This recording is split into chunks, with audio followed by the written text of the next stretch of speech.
ఈరోజు టాపిక్ వచ్చేసి స్పియర్మ్యాన్స్ correlation. స్పియర్మ్యాన్స్ correlation అంటే ఏంటి అండ్ అది ఎన్ని టైప్స్ ఉంటుంది అనేది తెలుసుకుందాం. ఇప్పటి వరకు మీరు నా ఛానల్ని సబ్స్క్రైబ్ చేసుకోకపోతే సబ్స్క్రైబ్ చేసుకోండి. The Spearman's correlation method is used to finding the correlation between two variables. Okay, ఈ మెథడ్ని మనం ఎందుకు యూజ్ చేస్తామంటే టూ వేరియబుల్స్ మధ్య కోరిలేషన్ని కనుగొనడానికి యూజ్ చేస్తాం. Okay, the rank correlation is calculated in two cases. రెండు కేసెస్లో మనం ఈ ర్యాంక్ కోరిలేషన్ని క్యాలిక్యులేట్ చేస్తాం. అవి ఎలాంటి కేసెస్ అంటే, ఒకటి rank correlation with no tie and second one వచ్చేసి rank correlation with tie. Okay, ఇప్పుడు మనం rank correlation with no tie అంటే ఏంటో చూద్దాం.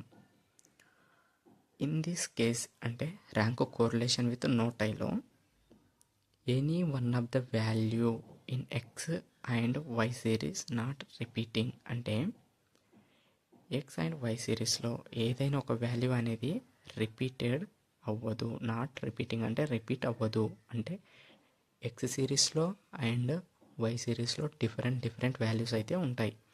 సో దాన్ని మనము ర్యాంక్ కోరిలేషన్ విత్ నో టై అని అంటాము. ఇప్పుడు ప్రొసీజర్ ఎలా ఉంటుందో చూద్దాం. Okay, procedure rank them according to the highest to lowest. వాటికి మనము ర్యాంక్ అనేది ఇవ్వాల్సి ఉంటుంది. X series and Y series ఉంటాయి కదా, వాటికి ర్యాంక్ అనేది ఇవ్వాల్సి ఉంటుంది. ఎలా? అది హైయెస్ట్ టు లోయెస్ట్. ఓకే, నేను ఎగ్జాంపుల్స్ ఎక్స్ప్లెయిన్ చేస్తాను. ప్రొసీజర్ మాత్రం రెండింటికి సేమ్ ఉంటుంది. అంటే rank correlation with no tie and rank correlation with టైకి ప్రొసీజర్ అనేది ఒకటే. అండ్ సెకండ్ స్టెప్ వచ్చేసి separate rank X and rank Y serieses. మనం ర్యాంక్ ఇచ్చేటప్పుడు ఎక్స్ సిరీస్కి సపరేట్ ఇవ్వాలి అండ్ వై సిరీస్కి సపరేట్ అనేది ర్యాంకింగ్ ఇవ్వాలి. And step 3 calculate the difference of ranks in each pair of value. అంటే D is equal to RX minus RY. మనము X సిరీస్కి అండ్ వై సిరీస్కి ర్యాంక్ ఇస్తాం కదా, ఆ రెండింటి మధ్య డిఫరెన్స్ కనుక్కోవాలి. అంటే RX minus RY. Okay, and fourth step వచ్చేసి sum of square of the differences. ఏదైతే మనం ఈ డిఫరెన్స్ అనుకుంటామో దానికి మనము స్క్వేర్ అయితే చేయాల్సి ఉంటుంది. అది ఫోర్త్ స్టెప్. అండ్ దీనికి ఎలాంటి ఫార్ములా యూజ్ చేయాలి అంటే ర్యాంక్ కోరిలేషన్ విత్ టైకి నో టైకి P is equal to 1 minus 6 summation d square by n of n square minus 1 అనే ఫార్ములాని యూజ్ చేయాల్సి ఉంటుంది. ఓకే, ఇది నో టై. ఇప్పుడు మనం దీనికి సంబంధించిన ఎగ్జాంపుల్ని చూసేద్దాం. ఇక్కడ మీరు చూడండి, మనకు ఎక్స్ సిరీస్ అనేది ఇవ్వడం జరిగింది, వై సిరీస్ అయితే ఇవ్వడం జరిగింది. Okay, X and Y series ఇచ్చినప్పుడు మనం టేబుల్ ఎలా వేసుకోవాలి. ఓకే, మనకు ప్రొసీజర్ తెలుసు. సో మనము ఎక్స్ సిరీస్కి ర్యాంక్ కనుక్కోవాలి, వై సిరీస్కి ర్యాంక్ కనుక్కోవాలి, ఇండివిజువల్గా కనుక్కోవాలి. సో ఎక్స్ సిరీస్కి ర్యాంక్ కనుక్కునేటప్పుడు ఆర్ఎక్స్ అని తీసుకుంటాం. వై సిరీస్కి ర్యాంక్ కనుక్కునే ముందు ఆర్వై అని తీసుకుంటాం. ఓకే, ఇప్పుడు ఎక్స్ సిరీస్కి నేను ర్యాంక్ ఏ విధంగా అనుకుంటున్నా, హైయెస్ట్ టు లోయెస్ట్ ర్యాంక్ అయితే నేను ఇవ్వాల్సి ఉంటుంది. సో హైయెస్ట్ నెంబర్ అయితే దానికి 1 ఇస్తున్నా, దానికంటే తక్కువ ఏదో దానికి 2 ఇస్తున్నా. అది ఎక్స్ సిరీసే.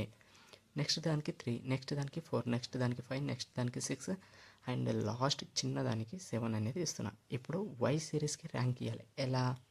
హైయెస్ట్ వాల్యూ నుంచి లోయెస్ట్ వాల్యూకు ఇవ్వాలి. హైయెస్ట్ వాల్యూ ఎంత దీంట్లో మొత్తంలో 75. అందుకే నేను ర్యాంక్ 1 ఇచ్చినాను వై సిరీస్కి. అండ్ 75 తర్వాత హైయెస్ట్ వాల్యూ ఏది ఉంది, 72 ఉంది. సో నేను 2 ఇచ్చిన ర్యాంక్. అలా అన్నిటికీ ర్యాంక్ ఇవ్వాలి. ఇచ్చిన తర్వాత డిఫరెన్స్ బిట్వీన్ ర్యాంక్స్ అంటే ఆర్ఎక్స్ మైనస్ ఆర్వైకి చేయాలి. అంటే D is equal to RX minus R Y. So 1 - 1 is equal to 0, 2 - 3 is equal to -1, 3 - 2 is equal to 1, 4 - 4 is equal to 0. ఇలా డిఫరెన్స్ బిట్వీన్ ర్యాంక్స్ అనేది చేయాలి. నెక్స్ట్ స్టెప్ ఏంది, sum of square of difference. ఈ difference దానికి మనము square చేయాలి. So ఈ 0కి స్క్వేర్ చేస్తే 0, -1కి స్క్వేర్ చేస్తే 1, 1కి స్క్వేర్ చేస్తే 1, అండ్ జీరోకి స్క్వేర్ చేస్తే 0 అలా కంప్లీట్గా చేసాం. అప్పుడు మనం ఏం చేస్తే డి స్క్వేర్ అంటే సమ్మేషన్ డి స్క్వేర్ అనేది మనకు కావాలి. మనకు ఫార్ములా తెలుసు ఏంది, P is equal to 1 minus 6 into summation d square by n of n square minus 1. So దీంట్లో మనకు సమ్మేషన్ డి స్క్వేర్ అండ్ ఎన్ అనేది కావాలి. సమ్మేషన్ డి స్క్వేర్ అంటే ఎంత, ఈ టోటల్ చేస్తే వచ్చేది మనకు సమ్మేషన్ డి స్క్వేర్.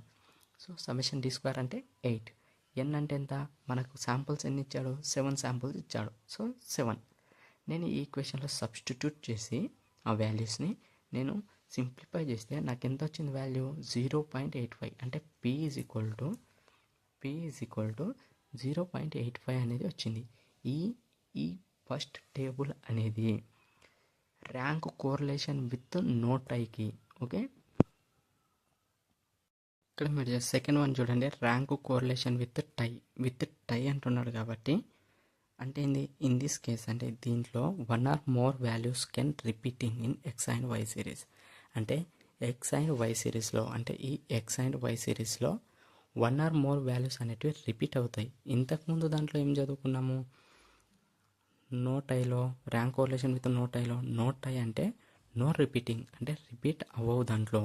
ఇక్కడ విత్ టైలో ఏమవుతాయి అంటే రిపీట్ అవుతాయి. ప్రొసీజర్ రెండింటికి ఒకే ప్రొసీజర్. చూడండి, rank them according to highest to lowest, అంటే పెద్ద నుంచి చిన్నకు ఏది హైయెస్ట్ ఉంటే దానికి ఫస్ట్ ఇవ్వాలి, లోయెస్ట్ దానికి 2 ఇవ్వాలి. Separate rank X and Y series, X సిరీస్కి సపరేట్ ఇవ్వాలి, ఈ విధంగా ఎక్స్ సిరీస్కి సపరేట్ ఇవ్వాలి అండ్ వై సిరీస్కి సపరేట్ అనేది ర్యాంక్ ఇవ్వాల్సి ఉంటుంది. And next one, calculate the difference of ranks in each pair of values D is equal to RX minus RY. Difference కనుక్కోవాలి ఈ రెండింటి మధ్యలో, అంటే ఆర్ఎక్స్ మైనస్ ఆర్వై 2 - 1 అలా. Okay, and some of square of the differences, ఈ difference చేసిన తర్వాత దానికి సమ్ ఆఫ్ స్క్వేర్ కనుక్కోవాల్సి ఉంటుంది. ఇలా ఇక్కడ చిన్న వేరియన్స్ అనేది ఉంటుంది.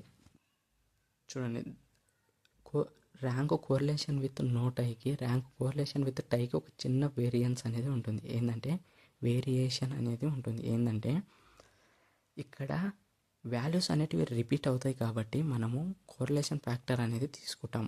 RE is nothing but repeat అయిన శాంపుల్స్ యొక్క నంబర్. ఎన్ని రిపీట్ అయితే అన్ని నెంబర్లు ఇక్కడ తీసుకుంటాం. ఫార్ములా ఏంటంటే RE into RE square minus 1/11.